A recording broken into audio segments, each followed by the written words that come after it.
वसल्लम अलैका या हबीबल्लाह या रसूल अल्लाह।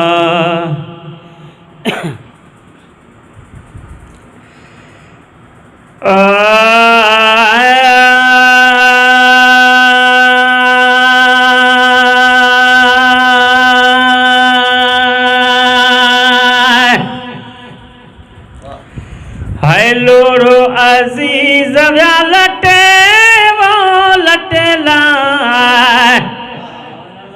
लोड़ो अजीज व्या लटे वो लटेला, पोजी पारत है पुनः लखे। लोड़ो अजीज व्या लटे वो लटेला, लोड़ो अजीज व्या लटे वो लटेला, पोजी पारत आहे पुनः लखे। पोजी पारत आहे पुनः लखे। ओ बाहर बहकन बाहिर आयला,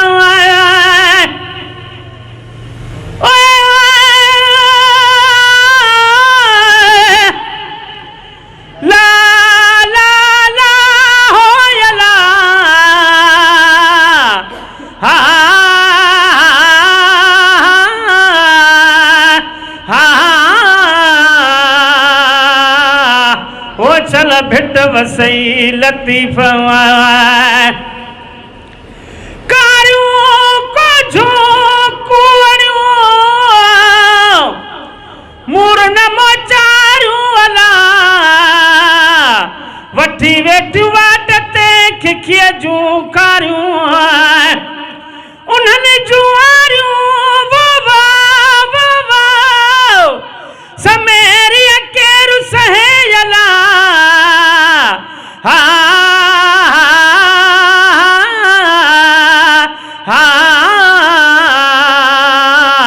वो चल भिट वसई लतीफ है बाहर बहकन बाहिर आयला। ओ बाहर बहकन बाहिर आयला, अंदर सामी सटे वो सटेला, अंदर सामी सटे वो सटेला, पोजी पारत आहे पुनः लखे। पोजी पारत आहे पुनः लखे। लोड़ो अजीज व्या लटे वो लटेला, लोड़ो अजीज व्या लटे वो लटेला, पोजी पारत आहे पुनः लखे। पोजी पारत आहे पुनः लखे। ओ काबिला व्या काबू करे अला,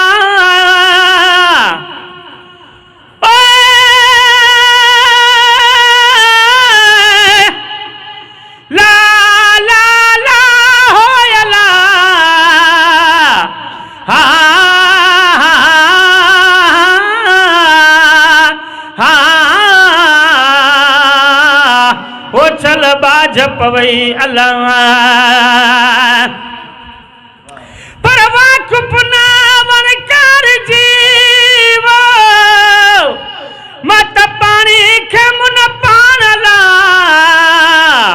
जबल जाड़ू करे मुखे तिख देखारे तान लगु सिबाण बरो चजाओ मासूरन मठान ला, उते वनी आन जाते हो तन है किलो आया। हाँ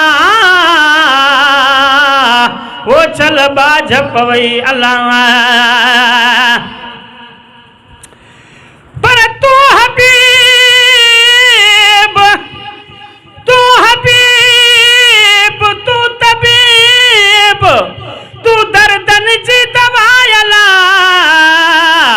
जान बमुझ जे जीअ में आज़ारन जा अनवा साहिब ने सपाव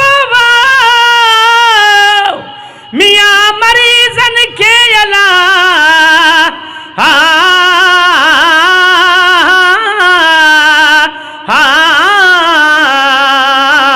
वो चल बाज पवई अला ओ काबिला व्या काबू करे अला